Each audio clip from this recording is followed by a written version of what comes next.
আগে আমি যেমনি ছিলাম তেমনি করে দে। ভাইরাল গানের কথা আমাদের সকলেরই জানা, আর এই ভাইরাল গানের সাথে তাল মেলাচ্ছে এই ঝাঁ চকচকে নতুন রাস্তা। মাস তিনেক আগে আনুষ্ঠানিকভাবে উদ্বোধন হয় মেমারির ১ নম্বর ব্লকের দেবীপুর অঞ্চলে নলসাড়া ও মাছরাঙ্গা গ্রামের ঝাঁ চকচকে নতুন রাস্তার। আর এই মুহূর্তে সেই রাস্তা দিয়ে যাওয়ারও উপায় নেই। বোরো ধানের মৌসুমে চলে হারভেস্টার দিয়ে ধান কাটার কাজ।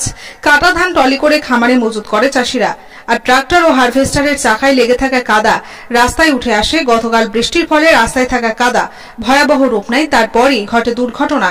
সেই রকমই এক ছবি ধরা পড়ল নলছাড়া ও মাছরাঙ্গা গ্রামে।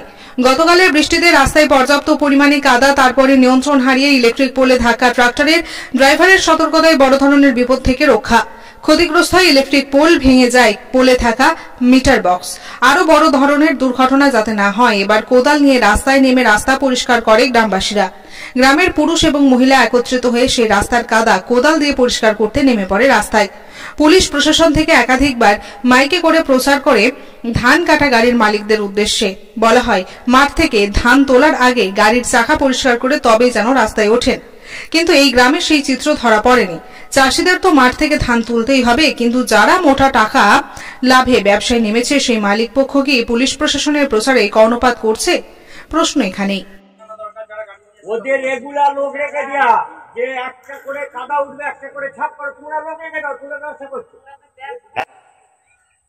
আর নালে মাঠে রেখে দেবে গাড়ি, মাঠ থেকে ধান চেয়ে কিরম পারবে না।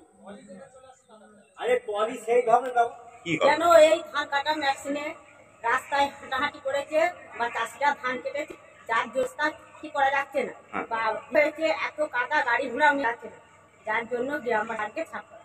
মানে যখন তখন বিপতে পারে এমন যা কাজে, তাই তো? বিপদ ঘটতে পারে, বা গ্রামে কিছু দূর করলে গাড়ি নিয়ে যাওয়ার পজিশন নেই। এই মুহূর্তে আপনি কোদাল নিয়ে রাস্তা পরিষ্কার করছেন। পরিষ্কার করতে লেগেছে।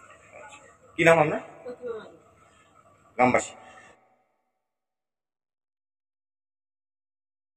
সত্যি কথা বলতে আমাদের রাস্তা বিগত 3 বছর ধরে খুব খারাপ ছিল। বহুত কষ্টে গ্রামে পাকা রাস্তা হয়েছে। চাষিও অনেক হেল্প করেছিল, গ্রামের সাথে জমি জায়গা দিয়েছে, মাটি দিয়েছে। এবার সেই চাষিরাই তো ধানটা রুয়েছে।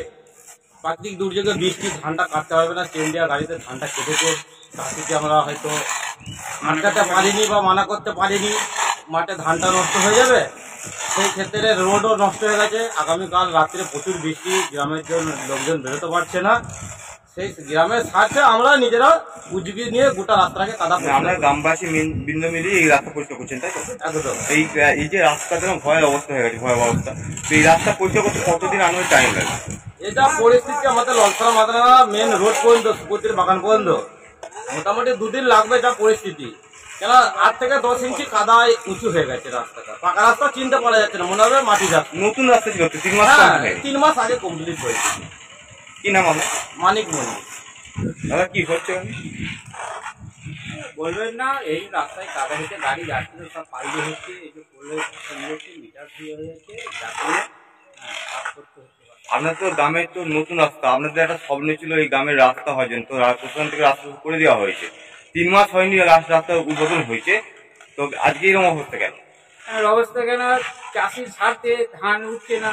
হ্যাঁ, কেউ মানাও করেনি, যার জন্য এখন এই গাড়ি যেতে পারছে না, বাধ্য ছাপ করতে হচ্ছে। হ্যাঁ, কি করা যাবে বলুন?